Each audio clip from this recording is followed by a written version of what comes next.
오늘 우리에게 주시는 하나님 말씀은 고린도전서 9장 24절부터 27절까지 말씀입니다. 신약성경 274면 고린도전서 9장 24절부터 27절까지 말씀입니다. 이 계시의 말씀을 받들어 읽어드릴 때 살아계신 주님의 음성을 들으실 수 있기를 바랍니다.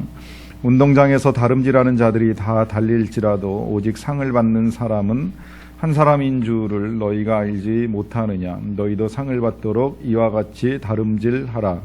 이기기를 다투는 자마다 모든 일에 절제하나니 그들은 썩을 승리자의 관을 얻고자 하되 우리는 썩지 아니할 것을 얻고자 하노라. 그러므로 나는 다름질하기를 향방 없는 것 같이 아니하고 싸우기를 허공을 치는 것 같이 아니하며 내가 내 몸을 쳐 복종하게 함은 내가 남에게 전파한 후에 자신이 도리어 버림을 당할까 두려워함이로다. 아멘. 금년에 우리나라의 가뭄이 좀 심했습니다. 불과 며칠 전만 하더라도 비가 계속 오지 아니하여서 농부들의 마음이 애타게 타들어가는 것을 보는 일이 있었습니다. 이제 그러다가 몇 차례 비가 좀 내리고 이제 장마철로 접어들면서 어느 정도의 가뭄이 해소되지 않는가 하는 기대를 하게 됩니다.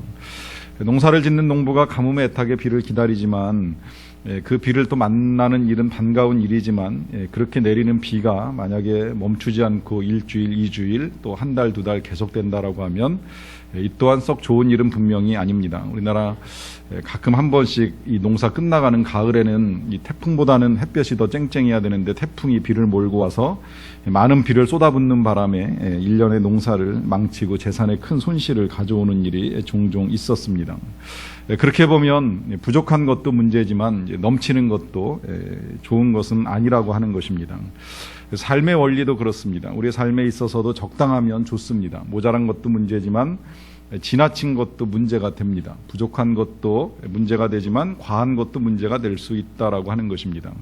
오래전에 제가 그런 제목의 시를 읽었던 기억이 있어요. 적당하게 사는 인생이다라고 하는 제목의 시였는데 적당히 벌고 적당히 먹고 적당히 사랑하고 적당히 도와주고 당시 시를 읽을 때는 그런 느낌이었습니다. 뭔가 좀 타협적이고 적당하게 그냥 인생을 살아가는 사람들의 이 미적지근한 삶에 대한 비판적 시가 아닌가 이제 이렇게 생각하면서 읽었는데 지금에 와서 다시 생각해 보면 이게 제일 어려운 거 아닌가, 이 적당하다라고 하는 수준을 맞추는 것이 가장 힘든 거 아닌가라고 하는 생각이 들었습니다.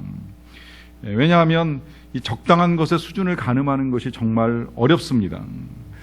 그래서 차라리 모자라는 것이 나으냐 혹은 지나친 것이 나으냐라고 했을 때에 선대 사람들이 우리에게 가르쳐준 사자성어가 있습니다. 과유불급이라고 하지요. 아시겠지만 지나침이 모자람만 못하다라고 하는 말입니다. 차라리 모자란 것이 낫지 지나친 것은 오히려 화를 부를 수 있다라고 하는 것을 경고하는 말씀입니다.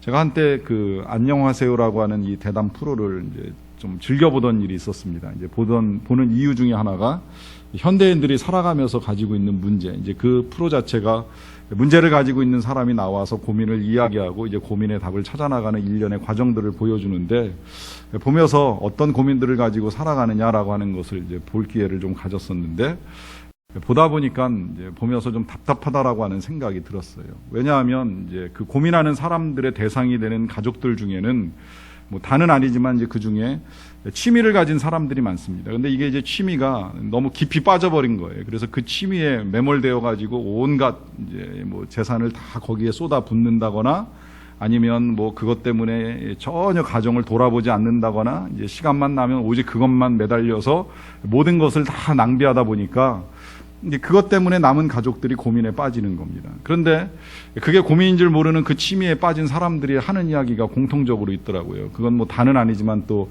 대부분의 사람들이 그런 말을 자주 해요.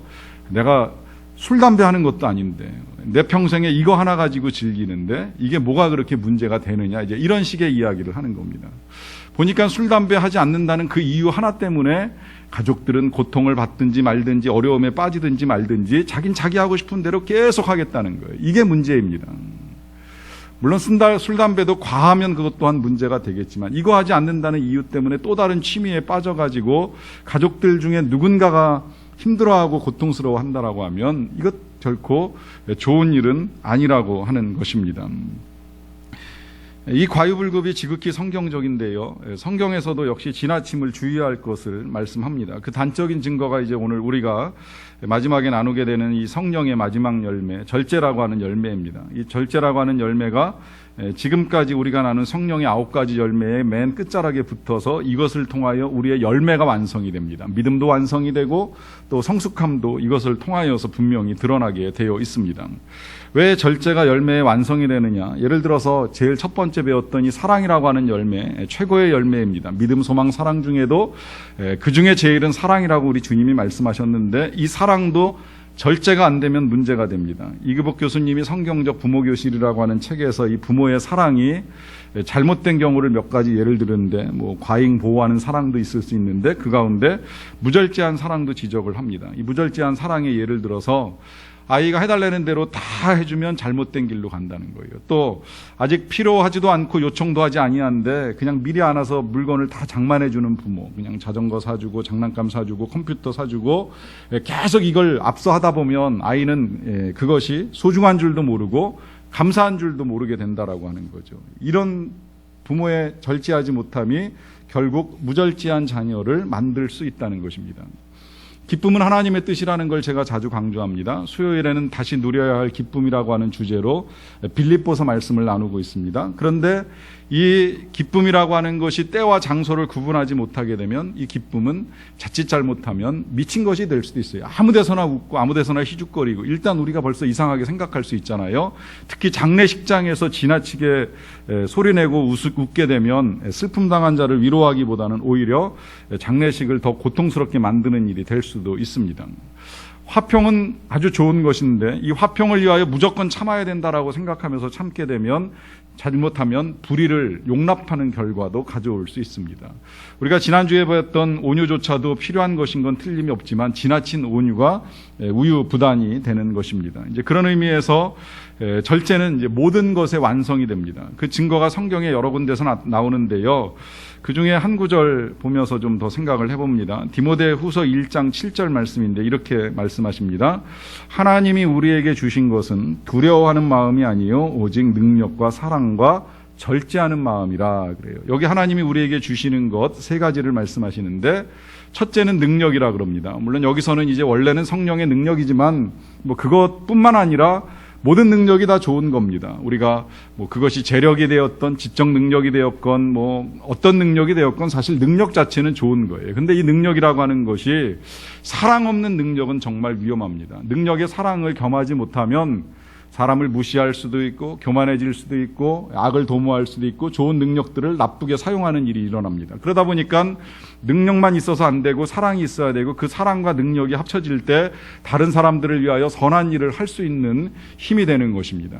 그런데 이 사랑조차도 절제하는 마음과 또 합하지 못하면 이제 이게 문제가 되는 거예요. 아까 말씀드렸듯이 부모가 능력이 있고 사랑이 많아서 아이를 위하여 모든 것을 다 쏟아부어주고 싶어 하는데 이게 절제가 안 되면 그 다음에 이제 무절제한 사랑이 되고 무절제한 자녀를 만들어냅니다.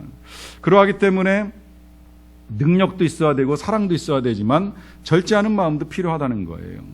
두려워하는 마음, 이 자체가 좋은 것 아니지만 사실 떨쳐내기가 참 어렵습니다. 이 두려워하는 마음이 우리에게 늘 찾아 들어오기 때문에 하나님이 두려워하지 말라는 명령 자주 하시지만 또 한편으로 생각해 보면 이 두려움이 없으면 이제 사람의 삶이 오히려 더 엉망이 될 수도 있어요. 이 두려움이 사실은 하나님을 향해서 나타나야 됩니다. 이걸 이제 우리가 성경에서 경외라고 표현을 합니다. 하나님을 경외함이 지혜의 근본이고 삶에 꼭 필요한 것이라고 하는 걸 강조하게 되는데 이 하나님께 대한 두려움이 있을 때 우리가 약간의 긴장도 가지게 되고 또 기도도 하게 되고 겸손을 취하게 됩니다.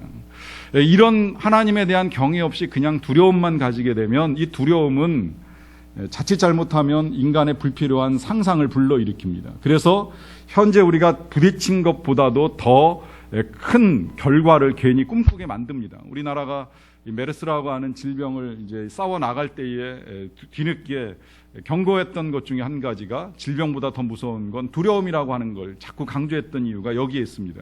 자꾸 불필요한 상상을 만들어내는 거예요. 하지 않아야 될 염려까지 키우게 됩니다. 이 두려움이라는 게 긴장과 기도를 위하여 필요한 것임에는 틀림이 없지만 이 두려움조차도 절제하지 아니하면 지나치게 사람을 공포심에 몰아넣고 두려움에 빠져서 아무것도 할 수 없고 무기력하게 만드는 결과를 가져올 수도 있다라고 하는 거죠. 그러니 하나님이 우리에게 주시고자 하시는 건 두려워하는 마음이 아니라 능력이고 사랑하는 것이고 또 절제하는 마음이라고 하는 걸 분명하게 가르쳐 줍니다. 성경 읽어나가다 보면 정말 능력도 있고 사랑도 많은데 안타깝게도 이 절제하지 못해서 실패하는 예를 종종 보게 됩니다. 우리 잘 아는 대로 다윗 왕이 그랬습니다. 다윗 왕은 능력 있는 왕이었어요. 그러면서 하나님을 향한 사랑도 뜨거웠었고 백성들도 많이 사랑했습니다. 그가 사울의 사람들까지도 끌어안을 수 있는 포용력을 보여주었기 때문에 하나님께서 그를 쓰셨다고도 생각이 될 정도로 그는 능력과 사랑의 사람이었습니다. 그런데 한 가지 아시는 대로 성적인 욕구를 절제하지 못함으로 인하여서 평생에 지우지 못하는 인생 최대의 오명을 남기게 됩니다. 그의 아들이었던 솔로몬 또한 되게 안타깝습니다. 지혜에 있어서 그만한 능력을 가진 사람이 없는데, 그리고 그 능력을 가지고 그도 백성들을 위하여 이 많은 일들을 해나가는데 안타깝게도 그도 역시 그 아버지와 같은 이 욕구를 절제하지 못함으로 인하여서 이방 여인들을 불러들이게 되고 또 그 여인들 때문에 우상을 불러들이고 그 우상을 섬김으로 결국 나라를 둘로 쪼개는 결과를 초래합니다. 이게 무서운 거예요.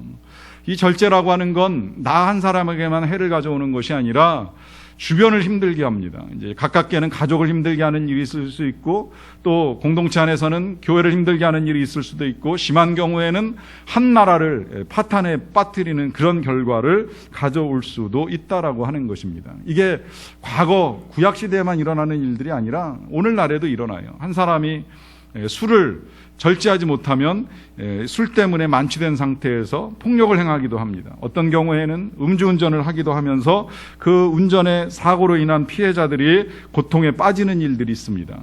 물건을 사는 것 자체는 나쁜 일이 아니잖아요. 그런데 이 쇼핑을 절제하지 못하면 소득보다 지나친 소비와 쇼핑으로 인하여서 한 가정을 경제적 고통 속에 빠뜨리는 일이 있습니다. 그 밖에도 약물이나 도박에 빠져가지고 자신과 가족의 삶을 황폐하게 만드는 일들이 일어납니다. 이 모든 일들로 인하여서 성령의 마지막 열매를 절제로 우리에게 말씀하고 계시는 것입니다. 자, 그렇다면 이 절제 무엇이고 또 어떻게 우리가 절제로 우리의 삶을 완성해 갈 수 있는 것인가? 사전을 찾아보면 절제의 사전적 의미는 이렇습니다.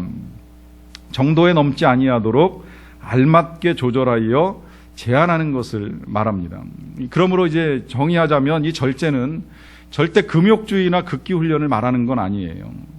또 하나님께서 우리에게 주신 꿈이나 비전을 그냥 다 잘라내고 포기하는 것을 말하지도 않습니다. 그리고 우리가 가지고 있는 좋은 열정과 열심 이런 거 버리는 것을 말하는 것도 아닙니다. 오히려 이 절제라고 하는 것은 하나님이 주시는 선명한 비전, 소망을 가지고 그 비전을 이루기 위하여서 취할 것들을 취하고 또 버릴 것들을 버리는 것을 말합니다. 이제 그런 의미에서 이 절제된 삶을 살기 위하여서 제일 먼저 필요한 것이 우리의 삶에 분명한 목표를 세우는 것입니다. 오늘 본문 25절에서 이렇게 말씀합니다. 이기기를 다투는 자마다 모든 일에 절제하나니 그들은 썩을 승리자의 관을 얻고자 하되 우리는 썩지 아니할 것을 얻고자 하노라. 이 말씀에 이제 이기기를 다툰다라고 하는 표현을 쓰다 보니까 조금 격한 느낌 없지 않아 있는데요. 표현인즉슨 그렇습니다. 승리를 꿈꾸는 자를 이야기하는 거예요. 승리를 꿈꾸는 자가 절제한다 그래요. 이건 뭐 틀림이 없습니다. 세상에서 승리하고자 하는 사람들은 절제하는 일이 필요합니다. 학생들이 원하고자 하는 대학의 꿈을 이루고자 하면 학생 시절에 오락도 절제해야 되고 게임도 절제하고 여러 가지 유혹들을 잘 절제하고 이 공부라고 하는 것에 몰두해야지 그 꿈을 이루어갈 수 있습니다. 운동선수가 메달이라고 하는 꿈을 이루고자 한다면 그 메달을 따기 위하여서 하루아침에 되는 것이 아니라 수년 동안 오랫동안 분명한 노력이 필요하다라고 하는 것입니다. 그러하기 때문에 이기기를 다투는 자는 모든 일에 절제한다라고 말씀을 합니다. 그런데 그 뒤에 이어지는 표현을 보시게 되면 그들은 썩을 승리자의 관을 얻고자 하되 우리는 썩지 아니할 것을 얻고자 하지 아니하느냐라고 하면서 세상에서 목표를 정하고 수고하는 사람들과 이 교회 안에서 살아가는 삶의 이제 부분적인 차이를 우리에게 보여줍니다.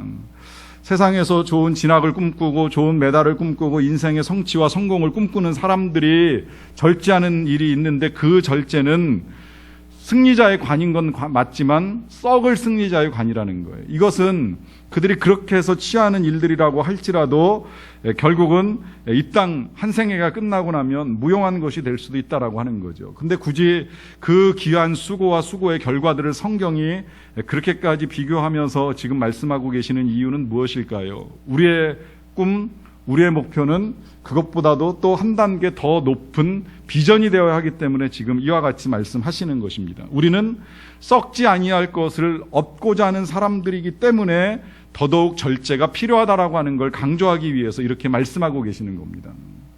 여러분, 우리는 지금 방향 없이 달려가는 사람들이 아닙니다.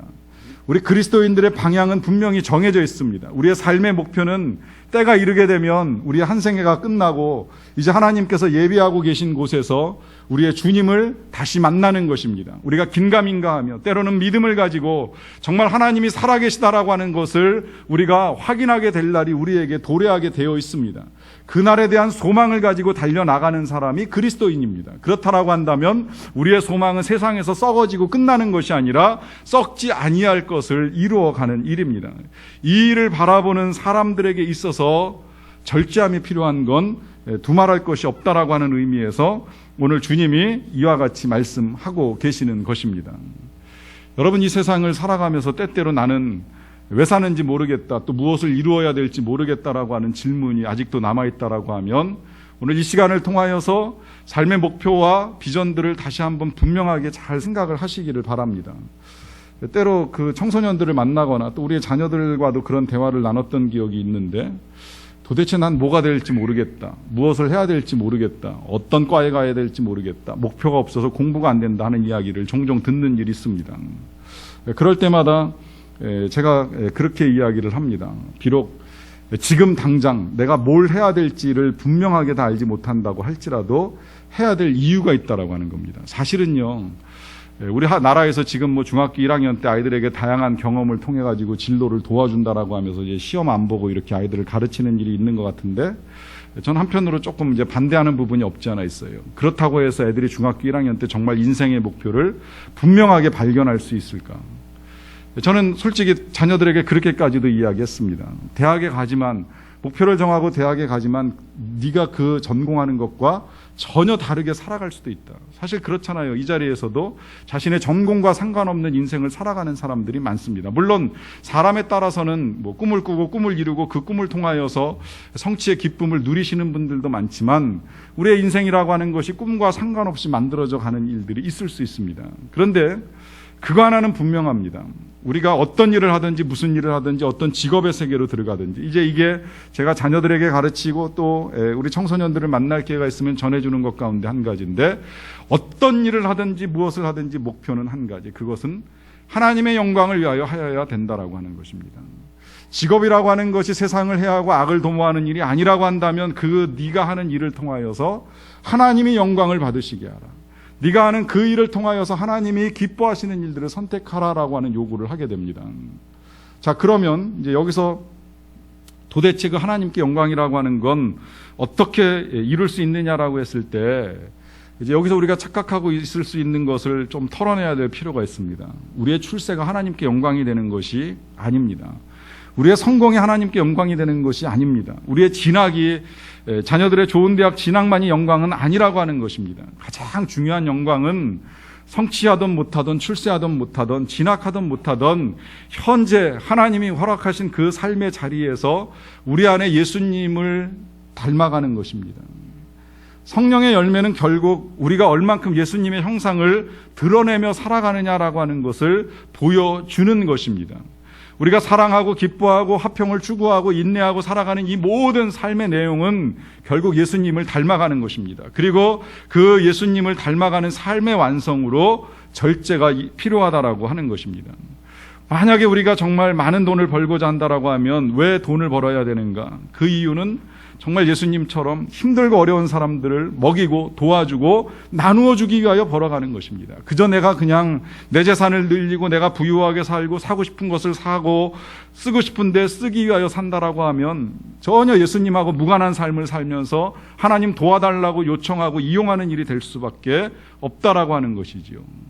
많은 지식과 지혜가 필요하지만 그 지식과 지혜가 누군가를 일깨워서 그로 하여금 영적 세계를 볼 수 있고 영원한 세계의 소망을 가지고 살도록 도와주는 일이 아니라면 자칫 잘못하면 지식적 교만에 빠질 수도 있다라고 하는 것입니다. 그런 의미에서 우리의 목표는 하나님께 영광이 되어야 되고 그 구체적인 목표의 실천은 주님을 닮은 것으로 드러나야 되는 것입니다. 이제 이것을 이루기 위하여서 우리에게 필요한 것이 절제라고 하는 것인데, 이 절제, 앞서 말씀드렸듯이 무조건 다 잘라낸다라고 해서 절제가 아닙니다. 이 절제라고 하는 단어 사전으로 찾아보니까 앞서 말씀드렸던 그 정의대로 이제 그 길게 정도에 넘지 아니하도록 알맞게 조절하여 제한하는 것이라고 하는 뜻도 있지만, 조금 다른 한문으로는 그냥 이제 이 잘라낸다라고 하는 의미의 절제라고 하는 것도 담겨져 있습니다. 이제 그러다 보니까 사람들이 절제 그러면 무조건 잘라내는 것만 생각해요. 사실 지금 오늘 우리 사회가 그 언어를 자꾸 이 절제, 그야말로 이제 할 말을 하고 하지 말아야 될 말을 안 해야 되는데 그냥 자꾸 이렇게 잘라내고 축약하는 문화가 갈수록 퍼져가고 있습니다. 특히 이제 어린 청년들이나 청소년들 세계에서는 압축해서 말하는 것, 글자들을 잘라내고 말하는 게 굉장히 익숙해지잖아요. 뭐 예를 들면 그런 표현들, 뭐 깜놀 아세요? 깜짝 놀랬다 줄여서 하는 말 있잖아요. 아이들끼리 주고받는 말이에요. 안습 그러면 처음엔 전 진짜 이게 무슨 말인가 했는데 안구에 습기 찬다 그래가지고서 왠지 서글픈 현상들을 볼 때 이제 그냥 안습 그러고서 이렇게 줄이더라고요. 그 다음에 이제 재미를 표현하는 말 있잖아요. 진짜 재밌을 땐 꿀잼 이러고 재미없을 땐 노잼 그러고 더 재미없으면 핵노잼 그럽니다. 노잼이신가 봐요. 지금 분위기가. 어쨌든 이런 식의 표현들을 통해서 자꾸 줄여나가는데, 줄이는 것만이 능사가 아니라 할 것들은 해야 된다는 거예요. 안 해야 될 것들은 잘라내는 것이 맞지만 할 것들은 잘라내는 것이 아니라 오히려 해야 된다라고 하는 것입니다. 만약에 내가 정말 무엇인가를 이루기 위하여 분명한 목표를 세웠다라고 하면, 뭐 예를 들면 정말 건강한 삶을 위하여 일찍 일어나야 되겠다라고 결단하면 그 일은 해야 되는 거예요. 잠잘 때 자고 일찍 일어날 때 일어나는 것이 절제입니다. 보고 꼭 봐야 될 것이라면 보는 것을 보고 봐서는 안 되는 것을 안 보는 것이 절제입니다. 먹어야 될 것을 먹고 먹지 말아야 될 것을 안 먹는 것이 절제입니다. 말해야 될 때 말하고 침묵해야 될 때 침묵하는 것이 절제입니다. 그리고 말해야 된다라고 하면 그 말이 때로는 정말 지혜롭게 말할 수 있도록 하나님의 지혜를 구하고 적절하게 지혜롭게 말하는 것이 진짜 절제가 된다라고 하는 것입니다. 이제 이러는 과정 중에 하다 보면 살다 보면 이 해야 될 일이 겹치는 경우들이 종종 있을 수가 있어요. 시간은 제한되어 있는데 이 제한된 시간 안에 할 일이 이제 겹치는 경우에 이제 우리가 선택해야 되는 문제가 생길 수가 있습니다. 사실은 이 문제도 우리가 잘 생각을 하셔야 될 부분이기 때문에 조금 더 말씀드리자라고 하면, 이 시간이라고 하는 것이 그렇습니다. 우리가 워낙 다들 바쁜 시대에 살고 또 굉장히 빠른 시대에 살다 보니까 우리 마음속에는 이제 은연중에 이제 그런 마음들이 굉장히 많이 퍼져 있어요. 아, 바빠서 못해. 바빠서 힘들어. 바빠서 그 일을 하기는 좀 어려울 것 같아. 이제 이런 생각들을 하는 일이 종종 있습니다. 어느 작가 책 읽다 보니까 그런 얘기 하더라고요. 시간의 문제를 다루면서 그 지방에 있는 이제 댐 관리사무소에 사람을 만나러 이제 갔다는 거예요. 만나러 가는 과정 중에 가다 보니까 이제 되게 한적해요. 그리고 그 댐에서 관리하는 일을 보니까 뭐 일이 그렇게 썩 바쁜 것 같지는 않더라는 생각이 든다는 겁니다. 그래서 이제 가면서 그런 이야기를 나눴다 그러더라고요. 야, 이런 데 있으면 진짜 시간 많아서 고시 공부를 해도 되겠다. 한 3년만 있으면 뭐 고시 하나쯤은 충분히 가능하지 않겠냐 그랬더니 거기서 일하시는 분이 바빠서 그럴 시간이 없다라고 하는 거예요. 그런데 막상 진짜 가서 이렇게 보니까 그렇게 바쁜 것 같지는 않더라는 거죠. 그래서 그런 이야기를 나누었더니 지금은 좀 어려울 것 같다고 그렇게 말을 하는데, 그 어려움이 주 6일 근무할 때도 어려웠지만 주 5일 근무하고 또 9시에 출근해서 6시에 퇴근함에도 불구하고 지금까지도 어렵다라고 하는 이유를 대고 아무것도 안 하고 있더라 하는 이야기입니다. 여러분, 이 세네카라고 하는 그 철학자가요, 그런 말을 했습니다. 인간은 항상 시간이 모자란다고 불평을 하면서도 마치 시간이 무한정 있는 듯 행동한다. 잘 생각해 볼 필요가 있습니다. 시간이 없다라고 하는 이야기를 많이 하지만 정말 어떤 경우에 있어서는 시간이 무한정 있는 것처럼 우리가 흘려보내는 시간들도 있을 수 있다라고 하는 것이죠. 그러면 그 제한된 시간 안에 우리가 할 일과 하지 말아야 될 일을 구분을 해 가야 되는데, 그 구분하는 과정 중에 정말 할 일이 겹쳐서 어떤 걸 먼저 해야 될지 모를 때에 어떻게 해야 되느냐.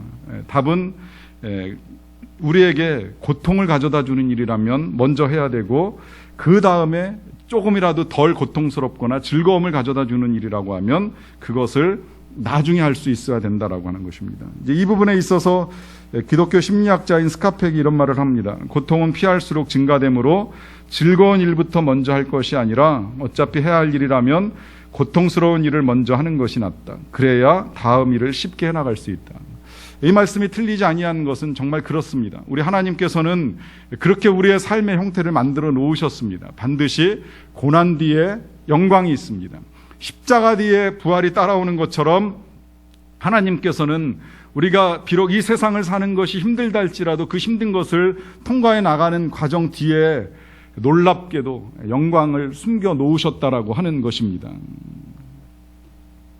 그 영광을 보기 위하여서 우리에게 필요한 것이 있는데요. 그것은 바로 그 영광을 이루기 전에 우리가 우리의 몸을 쳐서 수고하는 일이 필요하다라고 하는 것입니다. 오늘 말씀 마지막 27절에 보시게 되면 사도 바울이 이런 고백을 합니다. 내가 내 몸을 쳐서 복종하게 함은 내가 남에게 전파한 후에 자신이 도리어 버림을 당할까 두려워함이로다 하는 고백입니다.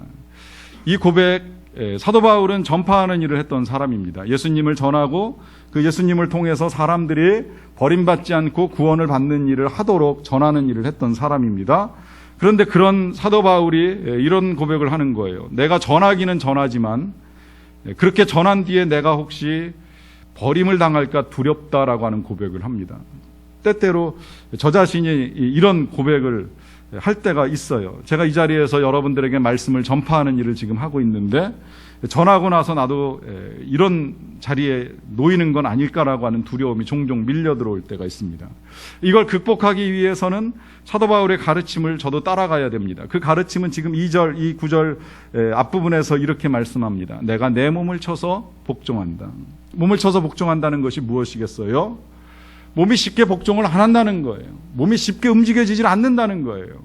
사람의 몸이라는 게 쉽게 움직여지지 않다 보니까 몸을 쳐서라도 어떻게든 복종시켜야 되겠다라고 하는 강한 의지의 표현을 지금 이렇게 말씀하고 있는 것입니다. 여러분, 사람의 몸이 얼마나 말을 안 듣는지 아세요? 어떤 가정에서요, 애들이 커가니까 TV를 보는 게 아이들 교육에 좋지 않겠다라고 생각을 해가지고 TV를 보지 말자 이제 의논하다가 그러면 이렇게 하자 이제 결정을 했다는 거예요. 먼저 TV를 켜는 사람이 1만 원씩의 벌금을 내자 이렇게 합의를 했어요. 여러분, 어떻게 됐을 것 같아요? 그 집이 그 이후로 TV를 안 봤을까요? 놀랍게도 그 집은 그 일 이후로 하루 종일 24시간 TV가 켜져 있더라는 거예요.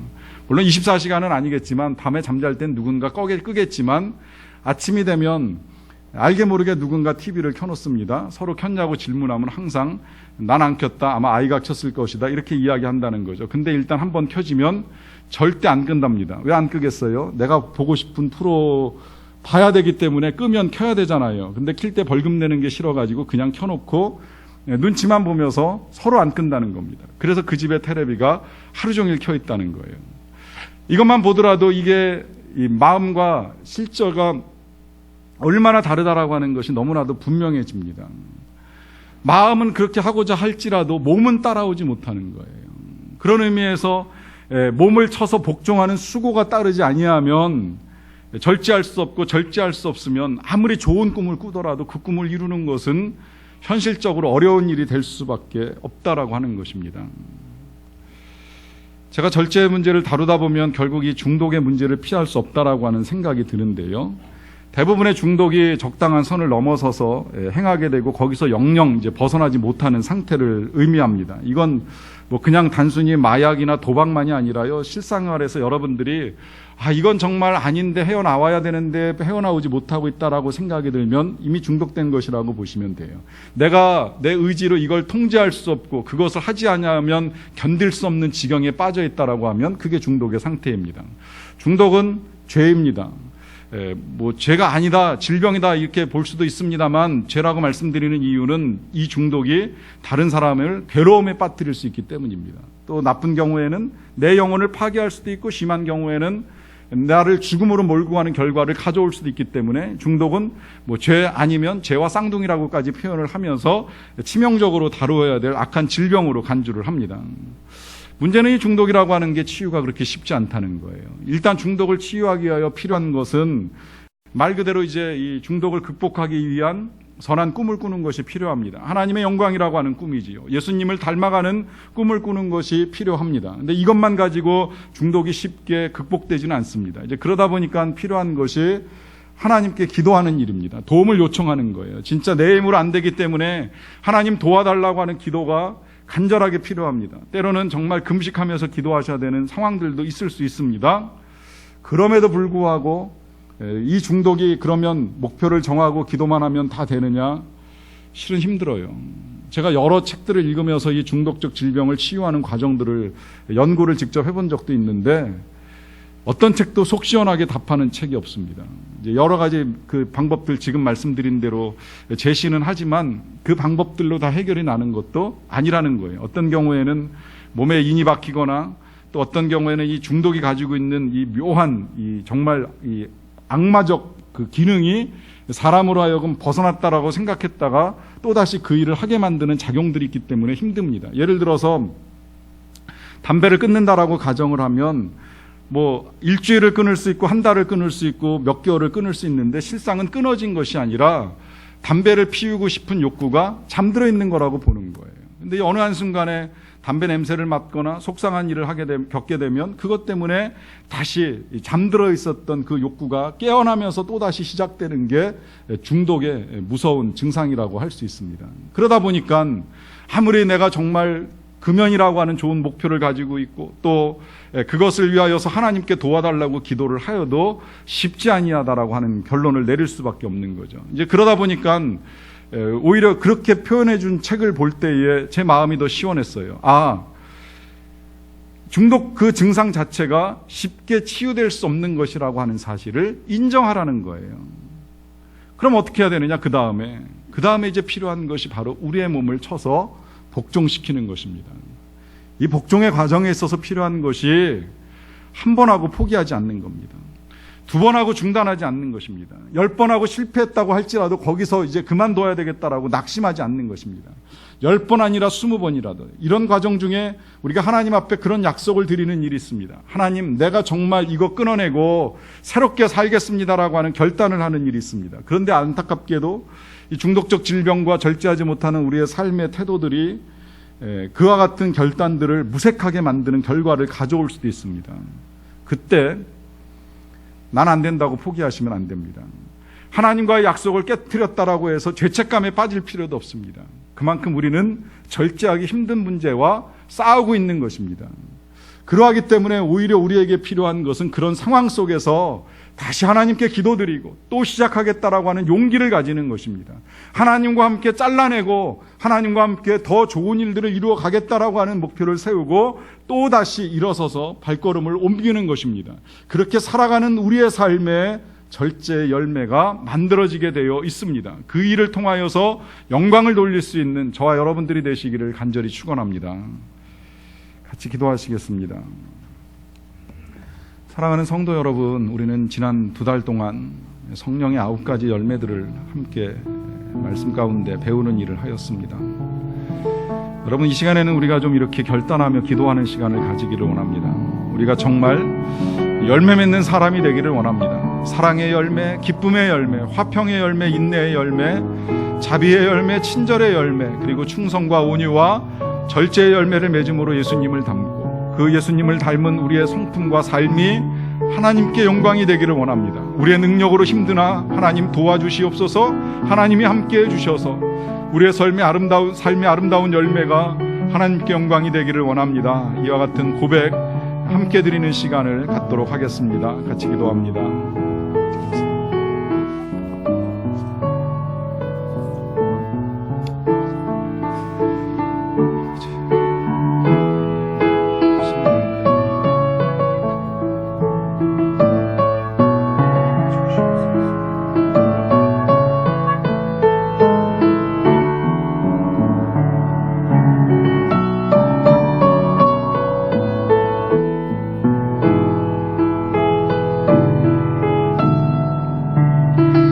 아버지 하나님 감사합니다.